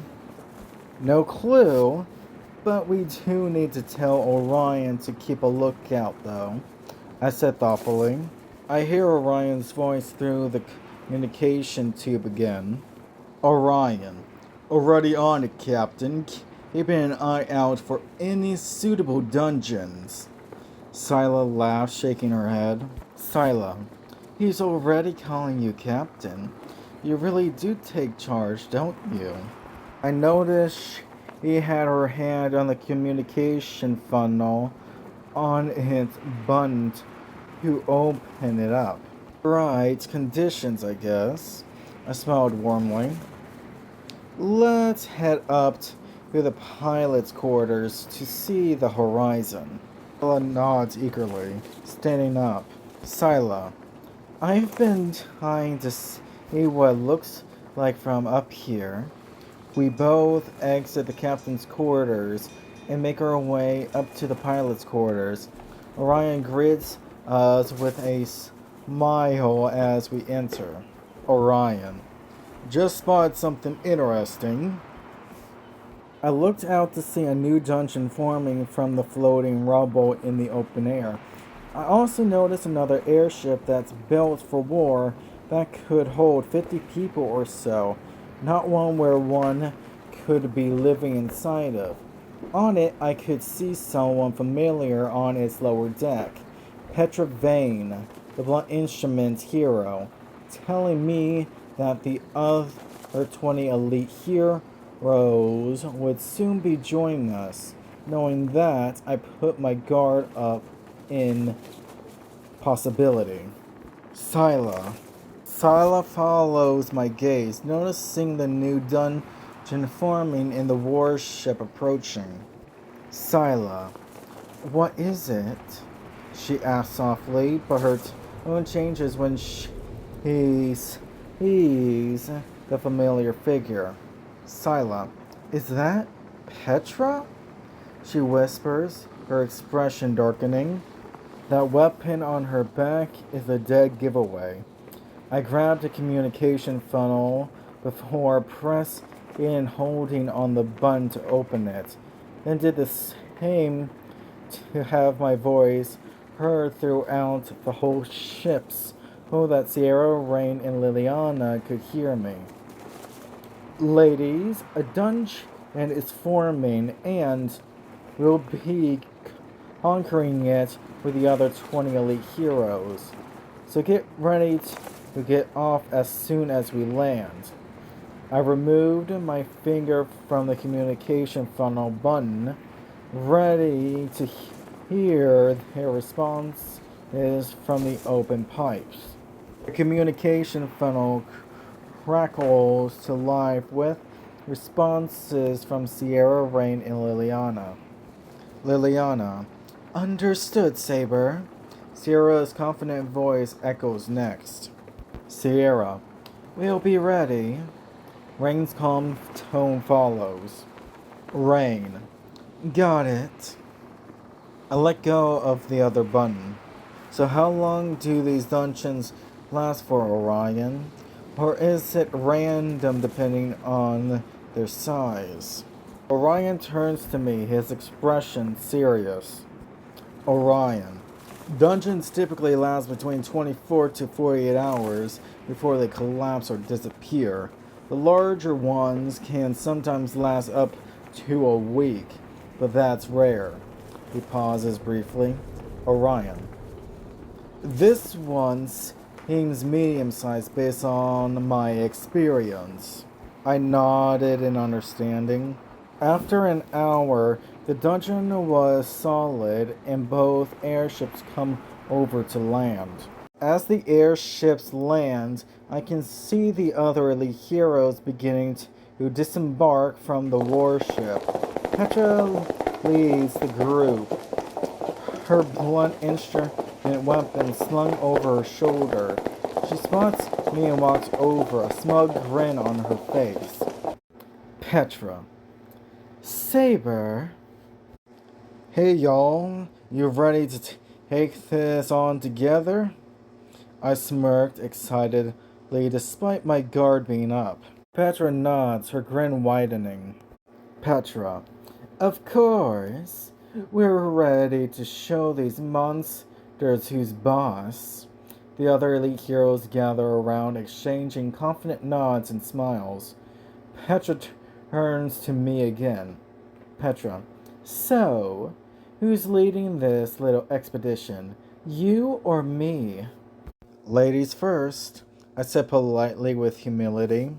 Petra smirks, clearly pleased with my gesture. Petra. Very well then. She turns to face the dungeon entrance, her weapon slipping into her hand with a practiced ease. Petra. Let's go kick some monster ass, shall we? She strides forward confidently. I grabbed out my whip, switching to its Kitsune multi-dragon taming whip, ready to kick some ass as we entered the dungeon. As we enter the dungeon, the atmosphere changes immediately. The air grows thick with the scent of monsters, and the distant sounds of battle echo through the corridors. Petra leads the group, her blunt instrument weapon cracking with every step. Soon, We reached the first room, filled with low-level monsters. I saw wolves, slimes, plant-like hyenas, some orcs, and some giant spiders, each with their own levels and numbers, but 60 in total. I count 60, I said confidently. Petra glances back at me, impressed. Petra, good count. Alright, ladies and gents, we've got this. She charges into the room without hesitation, her weapons swinging wildly. The other elite heroes follow suit, filling the air with screams of battle and the sounds of monsters being dispatched. I went for the wolves and plant-like hyenas. My Kitsu multi-dragon taming whip killing 9 at a time in seconds. Once every monster on the floor is dead, we all collected our kill loot. Mine being 12 wolf pelts, 12 beast personality stones that I merged into one to get a rare beast personality stone, 14 plant personality stones, and 2 hyena pup seeds. I put the seeds in my pocket with the beast personality stone, while the pelts I put into my whip and the plant personality stones into my backpack. How did you fare, Rain, Sierra, Liliana, and Scylla? I asked curiously. Rain responds first, her voice calm and collected.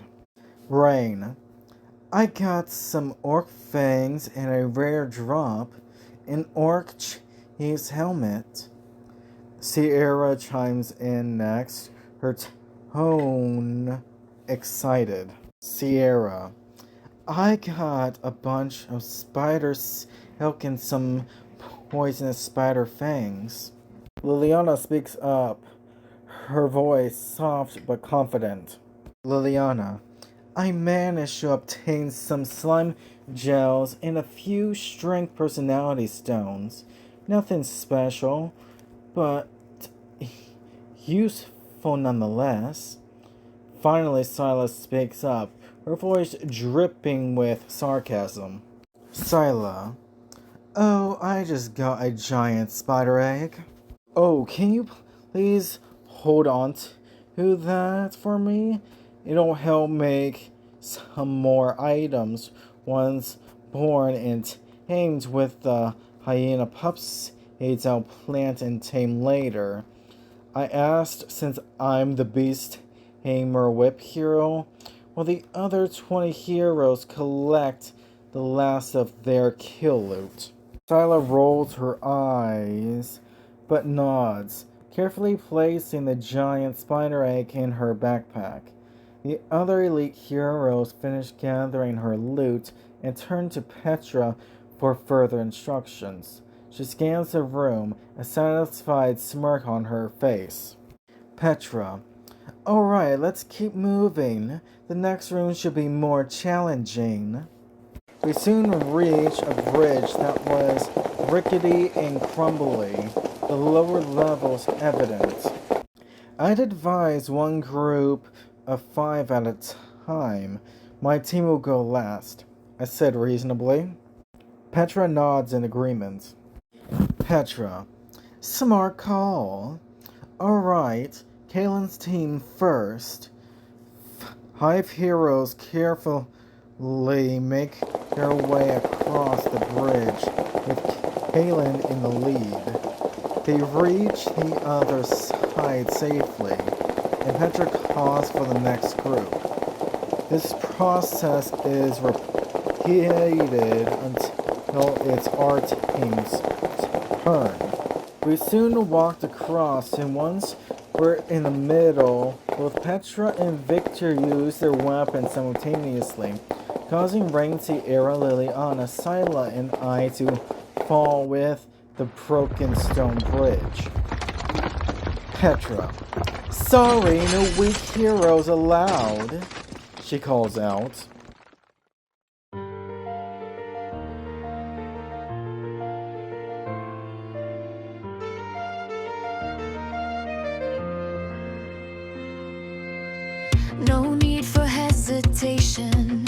Nothing can stand in our way. Fight it right now. Our will to face it, unshakable no matter what comes. The choice to fight, unalterable, the proof of our existence. Yeah, always the path we tread is the hard way, a journey without regret, an endless strife, one after another.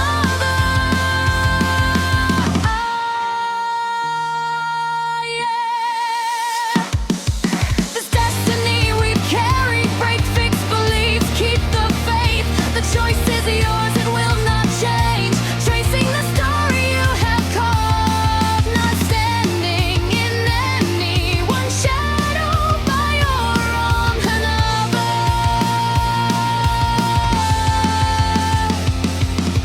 I will protect your resolution. Again and again, we will keep fighting on. We'll never lose and cry.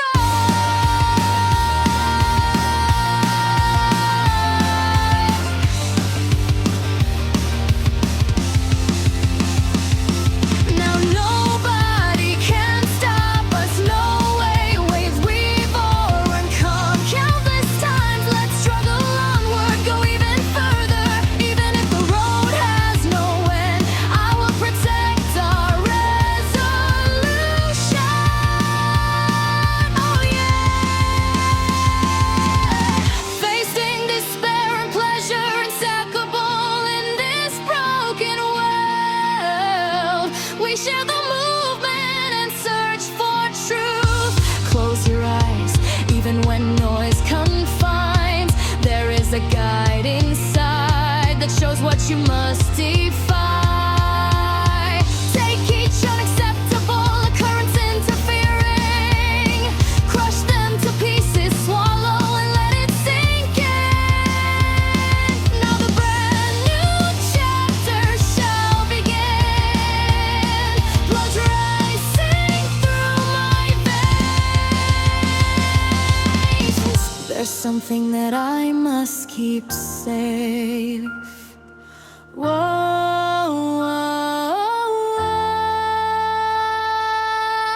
Once sure, I move on with conviction, with the tear track shining bright. New places we've belonged, we find. Done with counting what's missing. Embrace what's around, we're moving on. Intentions unwavering, bring oceans up in red new faith. Guiding light shines our path, we shall aim towards when we face up to the skies. My contrast, what's been in our minds, still not ending. Wish deep within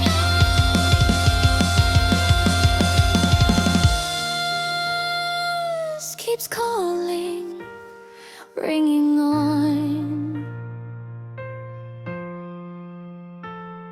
We'll never doubt our own selves. Let's move on.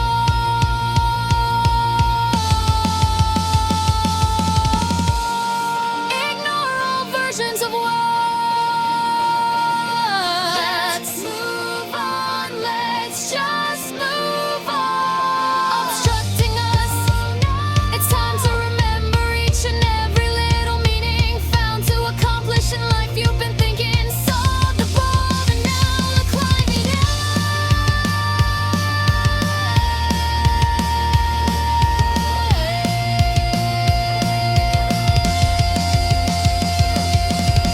welcoming, arriving connections anew. Can't you see?